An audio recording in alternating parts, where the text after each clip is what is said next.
आज का जो ये टॉपिक है यूपीएससी मेंस ऐसे राइटिंग प्रैक्टिस से रिलेटेड टॉपिक है। आज का जो टॉपिक है फिलॉसफी बेस्ड है।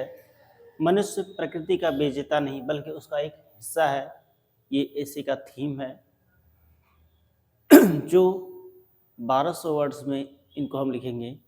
पहले देखते हैं प्रकृति के साथ मनुष्य का प्राचीन संवाद। भारत के वैदिक साहित्य में कहा गया है, मैं पृथ्वी का पुत्र हूँ। पृथ्वी के वो माता माता माना गया है। यह सरल वाक्य हमारी सभ्यता का मूल दर्शन व्यक्त करता है कि मनुष्य प्रकृति का स्वामी या विजेता नहीं बल्कि उसका एक अभिन्न अंग है।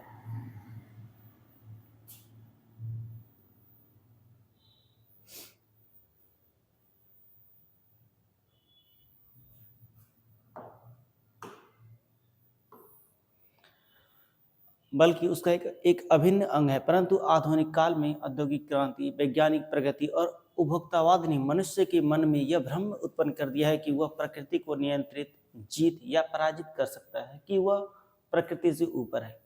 यही भ्रम आज जलवायु परिवर्तन, जैव विविधता क्षरण, प्रदूषण, महामारी, जल संकट जैसी वैश्विक चुनौतियों का मूल कारण है।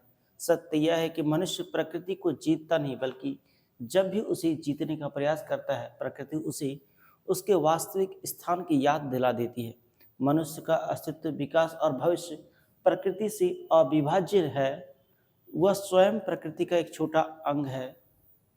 मनुष्य प्रकृति संबंध का दार्शनिक आधार देखते हैं। दर्शन में यह कहा जाता है कि मनुष्य और प्रकृति एक ही सृजन तत्व के रूप है। हिंदू दर्शन के अकॉर्डिंग सर्व खलविंत ब्रह्म सब कुछ एक ही ऊर्जा की अभिव्यक्ति है। बौद्ध दर्शन के अनुसार प्रतीत्य समुत्पाद सब कुछ परस्पर निर्भर है। ग्रीक दर्शन स्कॉटिश जो है, मनुष्य प्रकृति के नियमों का ही हिस्सा है। आधुनिक विज्ञान जो पारिस्थितिकी तंत्र, इकोसिस्टम में सब कुछ इंटरलिंक्ड है। इस दृष्टि से मनुष्य का प्रकृति से अलग होना संभव ही नहीं है। विजय की मनोवृत्ति और आधुनिक संकट, औद्योगिक युग ने मनुष्य की मानसिकता को बदल दिया। उसने मान लिया कि प्रकृति संसाधन है, मनुष्य उपभोक्ता और नियंत्रक है। विकास का अर्थ दोहन और विस्तार है। सर चले रुके ना, टाइम हो गया, ठीक है। औद्योगिक युग ने मनुष्य की मानसिकता को बदल दिया। उसने मान लिया कि प्रकृति संसाधन है, मनुष्य उपभोक्ता और नियंत्रक है। विकास का अर्थ दोहन और विस्तार है। इस विजेता मानसिकता का परिणाम जलवायु परिवर्तन। ऐसा पहली बार नहीं कि पृथ्वी गर्म हो रही है, परंतु पहली बार मानव गतिविधियों ने इसे इतनी तीव्रता से बदला। तापमान वृद्धि, अनियंत्रित वर्षा, सूखा, बाढ़ चक्र नए सामान्य बन चुके हैं। जैव विविधता का क्षरण। WWF रिपोर्ट बताती है कि पिछले 50 वर्षों में 68% जीव जंतुओं की आबादी घट चुकी है। यह किसी विजय का नहीं, आत्म विनाश का संकेत है। प्रदूषण और स्वास्थ्य संकट, वायु, जल, मिट्टी सब कुछ विषाक्त हो चुका है। हु कहता है हर साल 70 लाख लोग वायु प्रदूषण से मरते हैं। महामारी और प्रकृति का प्रतिशोध। कोविड-19 मानव को याद दिलाने का प्रतीक था कि प्रकृति को छोड़ेंगे तो प्रभाव उसी पर पड़ेगा जो छेड़ता है। वनों की कटाई से वन्य जीव मानव संपर्क बढ़ा, जिससे जूनोटिक या जेनेटिक बीमारियां फैलने लगी।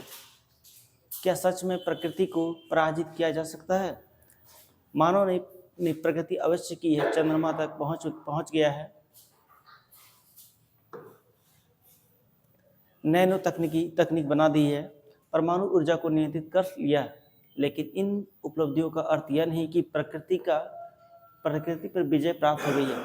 प्राकृतिक शक्तियाँ आज भी श्रेष्ठ है। भूकंप, सुनामी, ज्वालामुखी, चक्रवात, मनुष्य उन्हें रोक नहीं सकता, केवल पूर्वानुमान और आपदा प्रबंधन कर सकता है।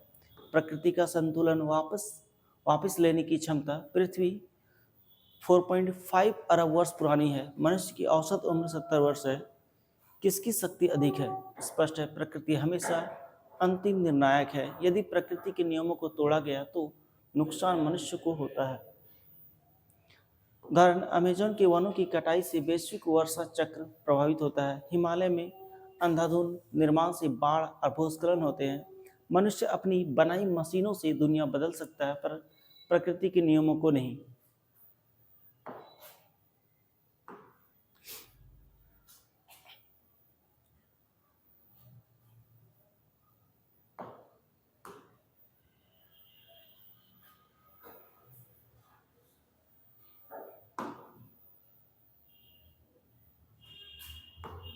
Hi there, nice to meet you.